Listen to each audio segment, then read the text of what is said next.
Hello viewers, আসসালামু আলাইকুম। Decoupage দিয়ে করা আরেকটা কাজ আপনাদের সাথে শেয়ার করব। এখানে আমি ব্যবহার করছি 500 ml এর জেলির জার। আমাদের বাসায় যেসব জেলির জার থাকে সেগুলো আমি ব্যবহার করছি। প্রথমে আমি জেসো দিয়ে একটা কোট করে নিব। এখানে আমি ম্যারিজ 500 ml এর যে জেসোটা পাওয়া যায় সেটা ব্যবহার করছি। দেন আমি একটা ব্রাশের সাহায্যে প্রথমে জেসোটাকে স্প্রেড করে নিব। জেসোর পরিবর্তে আপনারা এখানে সাদা অ্যাক্রিলিক কালারটা ব্যবহার করতে পারেন অথবা সাদা রঙের স্প্রে পেইন্ট ব্যবহার করতে পারেন। আপনারা কিন্তু পেইন্টিংয়ের প্রত্যেকটা আইটেম আমার পেজে পেয়ে যাবেন। যারা ইউটিউব চ্যানেল থেকে দেখছেন তাদের জন্য আমি আমার ডিসক্রিপশন বক্সে পেজের লিঙ্কটা দিয়ে রাখবো। আপনারা ইজিলি সেই লিঙ্ক দিয়ে আমার পেজে আমার সাথে যোগাযোগ করতে পারবেন। তো জেসোটাকে স্প্রেড করতে হবে একদম সুন্দর করে। তারপরে আমি আরেকটা স্পঞ্জের সাহায্যে এটাকে ট্যাপ ট্যাপ করে লাগিয়ে নেব। এখানে আসলে ব্রাশ ইউজ না করলেও হতো, বাট আমি ভালো মতো এটাকে স্প্রেড করার জন্য ব্রাশ দিয়ে প্রথমে জেসোটাকে ব্যবহার করে নিয়েছি।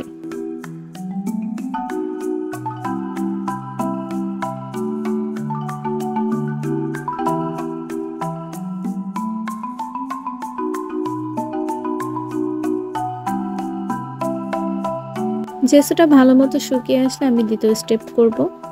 দ্বিতীয় স্টেপে এখানে আমি ডেকোপেজটা সেট করব। ডেকোপেজ সেট করার আগে ডেকোপেজটাকে কিন্তু কেটে নিতে হবে। আমি জারের যতটুকু অংশে ডেকোপেজ ব্যবহার করব ততটুকু অংশে সুন্দর করে আমি এটাকে কেটে নেব।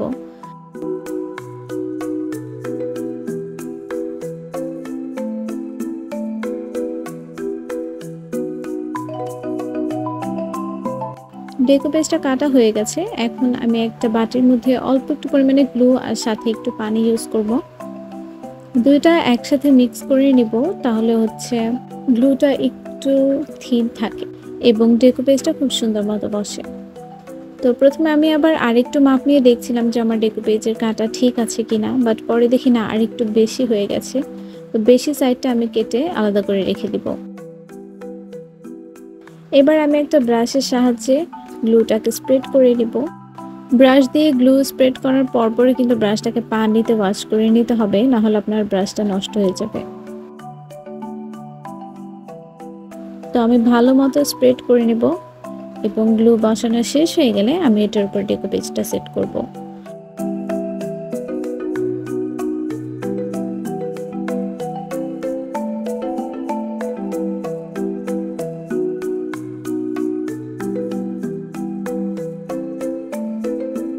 একদম আলতো হাতে আমাকে ডেকোপেজটা সেট করতে হবে এবং প্রথমে যখন আমি বসাবো তখনই কিন্তু এটাকে সাবধানে বসাতে হবে, না হলে এটা একবার গ্লুর সাথে বসে গেলে আপনি যদি এটাকে আবার ঠিক করতে যান তাহলে কিন্তু আপনার পেপারটা ছিঁড়ে যাবে, যেহেতু এটা টিস্যু পেপারের মতো। সো এটাকে বেশি টানাটানি করা যাবে না, একদম প্রথম থেকেই আলতো হাতে কাজটা করতে হবে। একদম ভালো মতো ধীরে ধীরে কাজটা করতে হবে। তার সুন্দর করে এটাকে প্রথমে বসিয়ে নিতে হবে এবং তারপরে আমি উপর সাইডটাতে আবার গ্লু দিয়ে নিব।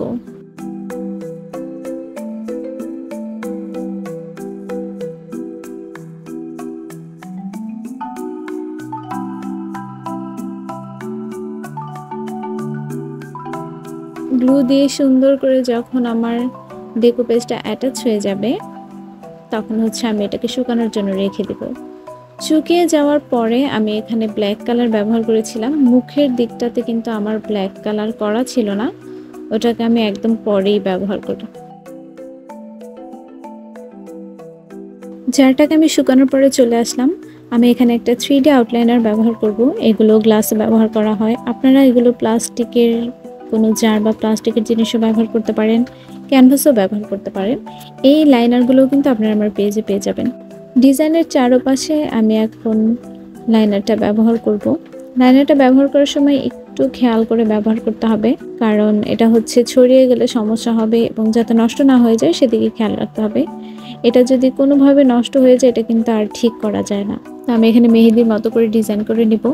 যতক্ষণ পর্যন্ত এটা ভালো মতো না শুকায় ততক্ষণ পর্যন্ত কিন্তু এটার উপর হাত দেওয়া যাবে না।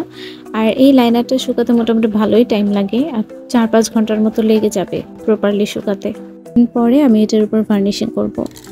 তো ভার্নিশিংটা কিন্তু মাস্ট। আর একটু ডেকোরেটিভ করার জন্য আমি এটার উপর একটা জুটের রোপ ব্যবহার করেছি।